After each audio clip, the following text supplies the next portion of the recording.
I'm Cass Mullane, and I'm helping my friend Susan spread the word about her exceptional exit plan. Thursday, November 7th, 2019. Dr. Doom and Gloom lied to me twice. They were not intentional lies, simply misinformation, yet I am still annoyed. Dr. Doom and Gloom told me my new chemotherapy would be a 21-day cycle, 2 Fridays of chemotherapy, 1 Friday off, rinse, repeat. He told me most people do not have strong reactions like throwing up to my new treatment, and I would likely keep my newly grown hair.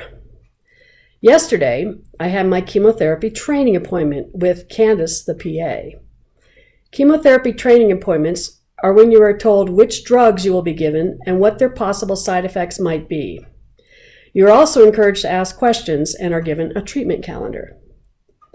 Imagine my surprise when Candace, the PA, told me my drug would be delivered on a 28-day cycle, 3 Fridays of chemotherapy and 1 Friday off, rinse, repeat. My chemotherapy commitment issue kicked in. Dr. Doom and Gloom told me we would probably run 8 cycles and then take a break. The 28-day cycle now means instead of finishing in the middle of April, I'm now in treatment until the middle of June, 3 weeks after Micah starts summer break. Maybe I can do 7. Oh, this is where the bargaining kicks in. So far, other than the whole dying part, the time commitment has been my biggest issue with cancer. In my new 28-day cycle, I will have 3 days of chemotherapy, 4 days of blood draws, 1 day to see Candace the PA to discuss my progress, 1 day for wound care appointment, and 1 day for a Neulasta shot. That's 10 trips to the hospital every 28 days, even if it all works as expected.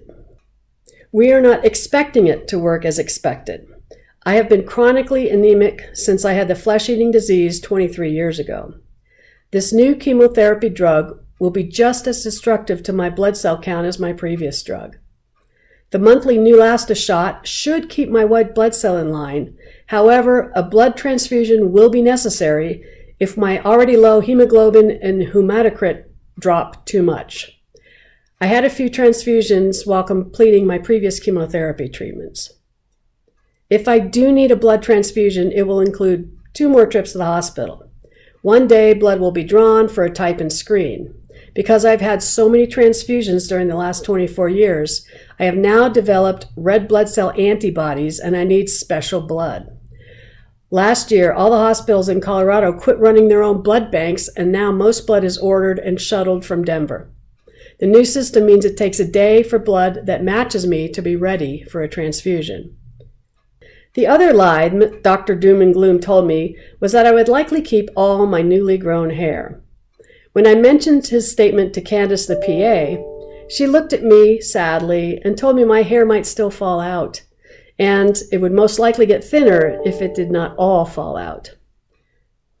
At least I had the hair long enough to update my social media photo. Today, I think they both lied to me about throwing up.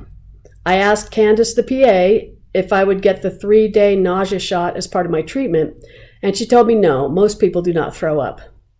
This morning, I read the drug information she gave me, and it listed nausea as one of the common symptoms. I'm pretty sure I'll turn into Angry Susan if I start puking my guts up. My piece of advice to you is to look for the silver lining. I may be inconvenienced 10 or 12 days out of 28, but as long as I'm not sick, I have 28 more quality days to spend with my family.